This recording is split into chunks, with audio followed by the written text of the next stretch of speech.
Hey, what's going on? I haven't done one of these in a while, or maybe ever. But today being the day the world was supposed to end, according to the Mayan calendar, I figured I'd do something a little different and record a webcam video right into the computer. No cameras, none of that stuff. I just yap, yap, yap. So today's topic, as always, is gas mileage. When I launched MPG-O-Matic in 2007 and then the YouTube channel in 2008, my buddies were like, "What are you, what are you doing a website about gas mileage for? Are you out of your mind?" Well, I am out of my mind, but that's something else.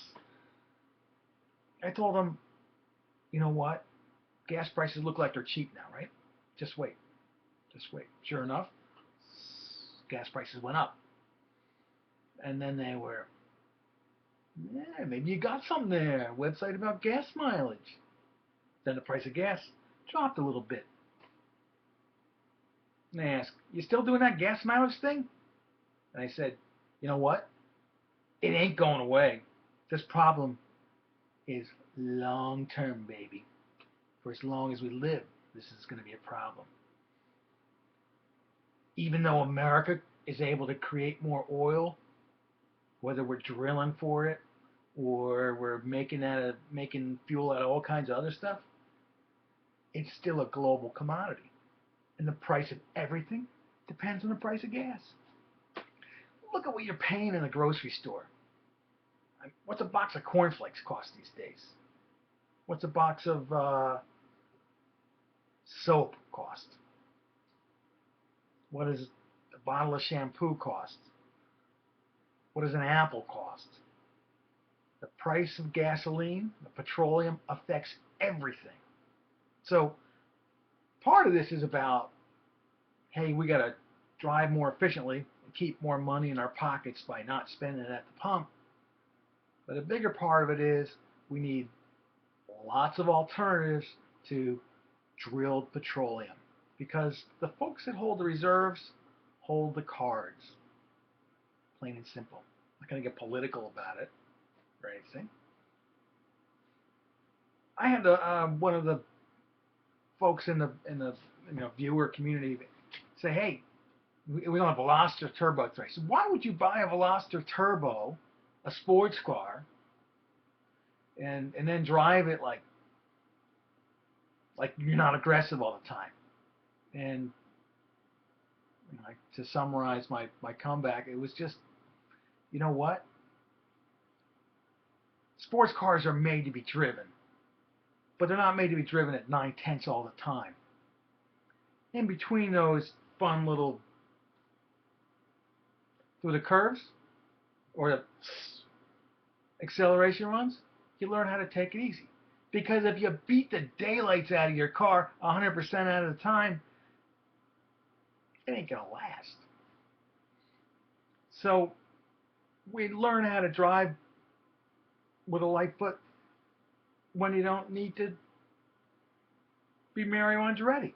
That ain't that tough to understand.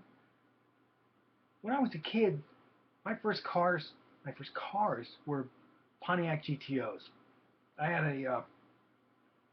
a tri-power GTO with a Hurst 4-speed, posi rear, all the good stuff. And I was broke back then, kind of like I am now. That I was so broke that the outside carbs, in a tri-power manifold, you got the center carb and you got the two outside carbs. Two outside carbs just dump gas on acceleration, on full throttle acceleration. I could never, I always needed to get the stuff rebuilt. So what I ended up doing, I disconnected the outside carbs and I just ran on a center carb. So not that it was a race car, it looked pretty cool, but the center carb was the only one that was working on, and the outside carbs were disconnected. So that was back in the day we were going through the gas crisis. It was the second gas crisis.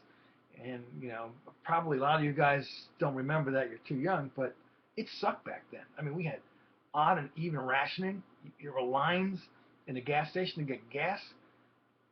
Nobody wanted muscle cars back in the 70s because gas had gone up. and the price for muscle cars were cheap. You know, if you could go back in a time capsule, you go back to the 70s, get all the muscle cars you can, and then like find a cave in a mountain someplace and put them away. You come back 50 years later, or whatever it is. How many years later? Is it 30 years later? You'd be like Daffy Duck in Pismo Beach.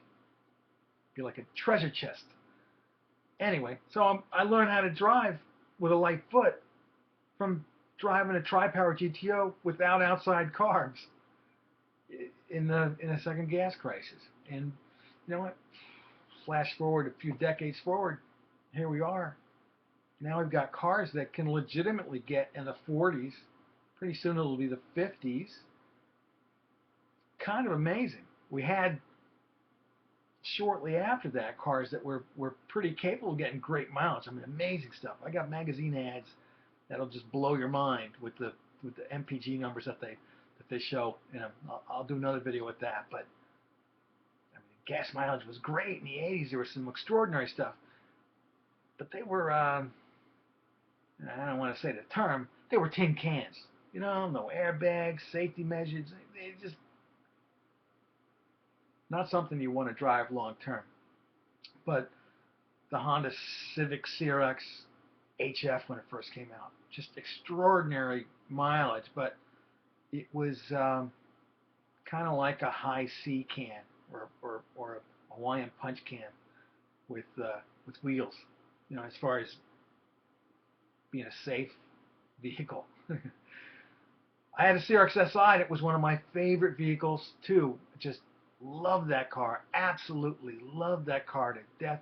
I forget, it had like 91 horsepower or 110 horsepower. It was a ridiculously small amount, but because it was so light, it flew. It was just a hoot to drive. I don't know. There's no point to this video at all, really. It's Friday. I'm happy we're still alive. It's just about Christmas time. I got about an eighth of a tank of oil, of heating oil. Don't know where the next fill's coming from. That's the other half of the story. But I'm just feeling really lucky that I've been able to do this for the last 5 years or so. This has been like living a dream. A little bit like living a nightmare too, because I'm tied to it. I can't give it up. You know, I'm addicted to the smell of new cars. That new car smell is just, it's like heroin. You know what I'm saying? But I'm not like all the other car reviewers. You know, they're out there to make a ton of money, the big channels. I'm out here to help you save money and keep a little bit more in your pocket. Do something for the country. Yeah, maybe even do something for the world. I never sell what I do as green, because I think to a large extent this whole green car thing is a load. The last guy that drove a green car was Fred Flintstone. And he was a cartoon. I mean, think about it. Fred drove this car that was made of wood, stone, and like, you know, I guess like animal skin. Dinosaur skin for the roof. And it was feet, right? It was totally green. That was green. Undeniably green. Any car today, I don't care if it's electric, hybrid, whatever, it's not green. It's just like a marketing term. So the websites that sell themselves as, you know, being green, it's marketing, kids, marketing. So they can make more money. Plain and simple. You know who I'm talking about. Also, I want to touch on 0 to 60s. I love shooting 0 to 60s. If I could do anything just like every day of the week, I would shoot a 0 to 60 every day of the week. You know, at the compound, at the top secret compound, and we'd have all lasers set up and all the good stuff like the big magazines, you know, like Road and Track and Car and Driver. I can't do it. You know, I can't line up that many cars, and maybe one day I'll have that part of my dream will come true. And I'll probably get bored with that too. But it's cool. I like doing the 0 to 60s. The reason why I do the 0 to 60s, it's, you know, it's two heads of the same thing. Dr. Jekyll and Mr. Hyde. I do the 0 to 60s because at some point, everybody has to make that merge. You know, you got to get onto the highway, so you need to know how fast it is. But the way that I shoot the 0 to 60s is the dash. I shoot the dash, so you get a feel for what that looks and feels like. I don't shoot my head, my big fat head, because who needs to see that in a 0 to 60? I mean, if I was like George Clooney, yeah, sure, my head in a 0 to 60, but the channels that shoot their heads when they do 0 to 60s, come on, they're greedy. Greedy, I tell you. You look how they jam that stuff into their descriptions of their videos. It's all about greed. I name my videos pretty much exactly what they are because I'm doing this on the up and up. And if it's a 0 to 60, it's a 0 to 60, and it's near sea level. You know who I'm talking about. Who needs to see 0 to 60s at like a mile up? Silly. Just silly, Roman. I'm talking to you, greedy bastard. Oh, sorry. So anyway, kids, it's about gas mileage, number 1. Fuel efficiency. Then, 2, alternative fuels. I want to bring you more stuff about alternative fuels going forward because there's a lot of stuff that you just don't know about because they're not reporting it on the evening news, and the news outlets that you may check into aren't up on all the crazy new developments. Fuel is going to come from a ton of places.